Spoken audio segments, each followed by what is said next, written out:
हरे कृष्णा।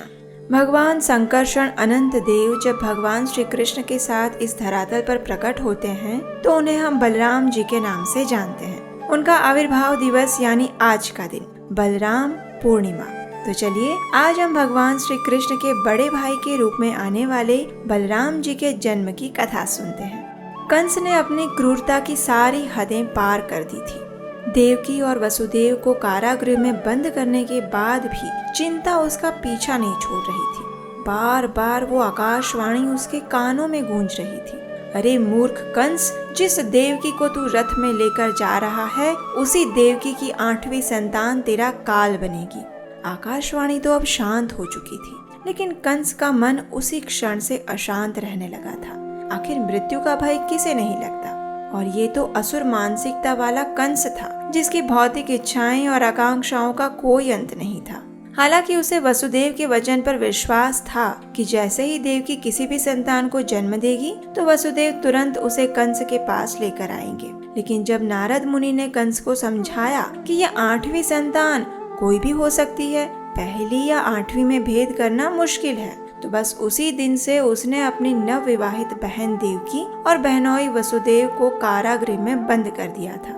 एक वर्ष के अंतराल पर देवकी ने एक के बाद एक 6 पुत्रों को जन्म दिया और कंस ने बड़ी ही क्रूरता पूर्वक उन सभी 6 पुत्रों की निर्मम हत्या कर दी, और वो भी देवकी के समक्ष। खून के छींटे कारागृह की दीवारों पर रह गए और पीड़ा के निशान देवकी और वसुदेव के हृदय पर। और आखिरकार अब समय आ चुका था देवकी की 7वीं संतान के प्रकट होने का, और 7वें गर्भ के रूप में आए परम भगवान श्री कृष्ण के प्रथम अंश भगवान अनंत अथवा संकर्षण। जैसे ही उन्होंने माता देवकी के गर्भ में प्रवेश किया तो देवकी अत्यंत उल्लास से पूर्ण हो उठी। उन्होंने एक अद्वितीय सौंदर्य को प्राप्त किया, लेकिन अपनी संतान को लेकर देवकी अधिक चिंतित हो उठी। अब ये सारी चीजें तो हो रही थी पृथ्वी पर मथुरा में कंस के कारागृह में, लेकिन क्या आप जानते हैं उस समय आध्यात्मिक जगत में क्या तैयारियां हो रही थी?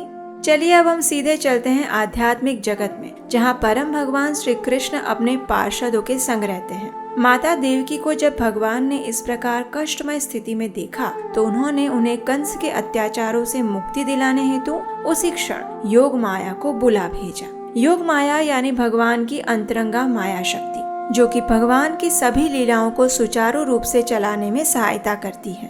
भगवान ने उनसे कहा, गच्छ देवी व्रजं भद्रे गोप गोपीरलंकृतं रोहिणी वसुदेवस्य भार्यास्ते नंद गोकुले अन्याश्च कंस संविघ्ना वीवरेषु वसन्तिः देवक्या जठरे गमन् शेषाख्यं धाम मामकं तत्सन्निकृष्य रोहिण्या उदरे सन्निवेशय अथा अहम् अंशभागेन देवक्याः पुत्रतां शुभे प्राप्स्यामि त्वं यशोदायां नंदपत्न्यां भविष्यसि।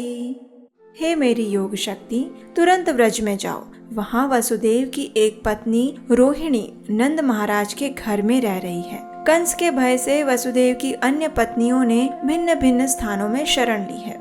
इस समय देवकी के गर्भ में मेरा जो अंश उपस्थित है, वसुदेव की अन्य पत्नी रोहिणी के गर्भ में उसे स्थानांतरित कर दो। इसके बाद मैं देवकी के गर्भ में पुत्र रूप में प्रकट होऊंगा, और उस समय तुम मेरी योग माया नंद महाराज की पत्नी यशोदा के गर्भ से पुत्री रूप में प्रकट होना। और चूंकि तुम महामाया के रूप में भौतिक जीवों की विभिन्न भौतिक इच्छाओं को पूरा करोगी, इसलिए भविष्य में लोग तुम्हारी विभिन्न यज्ञों और आहुतियों द्वारा पूजा करेंगे और तुम्हें विभिन्न नामों से जानेंगे, जैसे कि दुर्गा, भद्रकाली, विजया, वैष्णवी, कुमुदा, चंडिका, कृष्णा, माधवी, ईशानी, शारदा इत्यादि। और जब तुम देवकी के 7वें गर्भ को आकर्षित करके रोहिणी के गर्भ में स्थापित करोगी तो इस कारण स्वरूप मेरा वो अंश संकर्षण के नाम से जाना जाएगा। वह समस्त गोकुल वासियों को आनंद यानी रमण प्रदान करेगा, इसलिए उसका नाम होगा राम,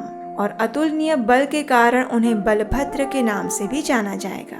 इस प्रकार जब भगवान ने योग माया को आदेश दिया तो योग माया ने भी ओम का उच्चारण करके भगवान की आज्ञा को शिरोधार्य करते हुए उसका अक्षरशः पालन किया।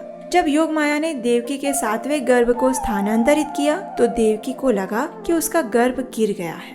ये देखकर कंस के महल में सभी रानियां हाहाकार करने लगी कि देवकी की 7वीं संतान मर गई।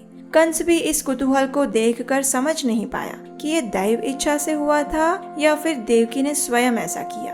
अब देखिए, इधर गोकुल में वसुदेव की पत्नी रोहिणी उस समय 7वें महीने से गर्भवती थी और एक दिन रात्रि के समय अचानक उसे लगा जैसे उनका गर्भपात हो गया है। जब वे निद्रा से उठी तो वास्तव में ऐसा ही हुआ था और ये देखकर वे अत्यंत चिंतित हो गई। उस समय योग माया ने उनके समक्ष प्रकट होकर उन्हें आश्वस्त करते हुए कहा कि वास्तव में देवकी के 7वें गर्भ को आपके अंदर स्थानांतरित किया गया है और ये शिशु आपके पति वसुदेव का ही अंश है। और इस प्रकार बलराम जी ने माता रोहिणी के गर्भ से जन्म लिया।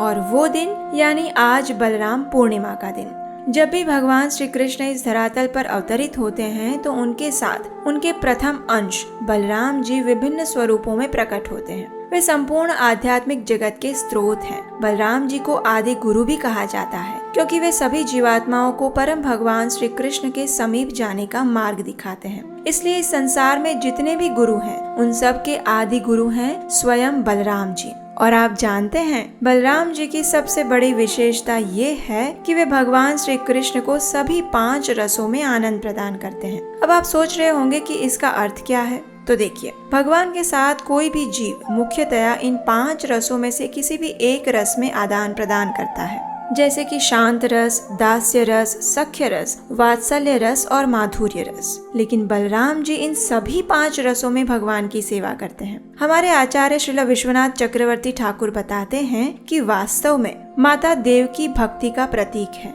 और कंस भय का प्रतीक है। जब व्यक्ति के अंदर भौतिक वस्तुओं के संग का भय रहता है तो फिर भक्ति का उदय होता है। हमारा मन देवकी की 6 संतान जिनका कंस द्वारा वध हो गया था उसका प्रतिनिधित्व करते हैं। और ये 6 संतानें यानी काम, क्रोध, लोभ, मोह, मद और मात्सर्य अथवा द्वेष। जब एक भक्त के मन से इन 6 शिशुओं का संहार हो जाता है तो फिर 7वें गर्भ के रूप में आदि गुरु बलराम जी प्रकट होते हैं और वे गुरु के रूप में उस भक्त के हृदय को अपने हल द्वारा जोतते हैं और उसे श्री कृष्ण के प्राकट्य के लिए उपयुक्त स्थान बनाते हैं। और इस प्रकार हमारे हृदय में श्री कृष्ण प्रकट होते हैं और यही है वास्तविक जन्माष्टमी।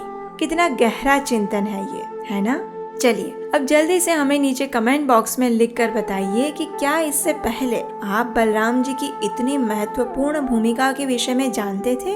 और याद है ना, बस कुछ ही दिनों में नंदलाल श्री कृष्ण भी प्रकट होने वाले हैं, तो इस बार हम आपके लिए कुछ विशेष कृष्ण कथा भी लेकर आएंगे। अगर आप बिना मिस किए उन सभी कथाओं को सुनना चाहते हैं तो जल्दी से आपके अपने चैनल को सब्सक्राइब कीजिए और नोटिफिकेशन भी ऑन कर लीजिए। अगर आपको लगता है कि इन प्रमाणभूत वैदिक कथाओं के माध्यम से हम आपकी और इस संपूर्ण मानव समाज की सेवा कर पा रहे हैं और इस कार्य में आप भी यदि हमारी सहायता करने हेतु आगे आना चाहते हैं तो स्क्रीन पर दिए गए नंबर पर आप हमें अपना आर्थिक योगदान भेज सकते हैं। तो चलिए आज बलराम पूर्णिमा के पावन अवसर पर हम आदि गुरु बलराम जी से प्रार्थना करते हैं कि वे हमारे मन और हृदय के इन षड रिपुओं का वध करें और उस स्थान को कृष्ण के आगमन हेतु निर्मल और पवित्र बनाएं और हम गुरु के रूप में उन्हीं के आदेशों का पालन करते हुए भगवान श्री कृष्ण की शुद्ध भक्ति प्राप्त करने की प्रक्रिया में आगे बढ़ें।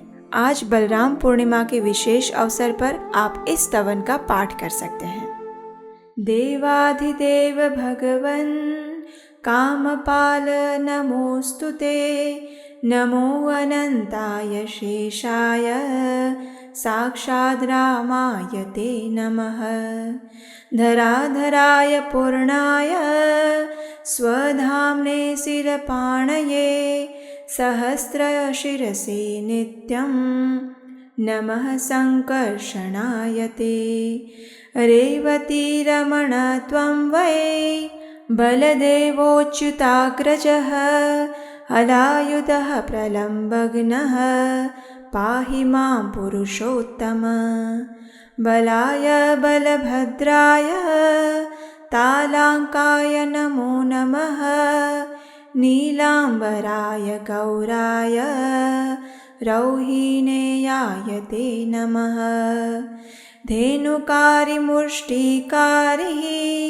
कुम्भाण्डारिस्त्वमेव हि रुक्म्यरिः कूपकर्णारिः कूटारिर्बल्बलान्तकः कालिन्दिवेदनोऽसि त्वं हस्तिनापुरकर्षकः द्विविधारिर्यादवेन्द्रो व्रजमण्डलमण्डनः कंसभ्रातृप्रहन्तासि तीर्थयात्राकरः प्रभो दुर्योधनगुरुः साक्षात् पाहि पाहि जगत्प्रभो। हरे कृष्ण।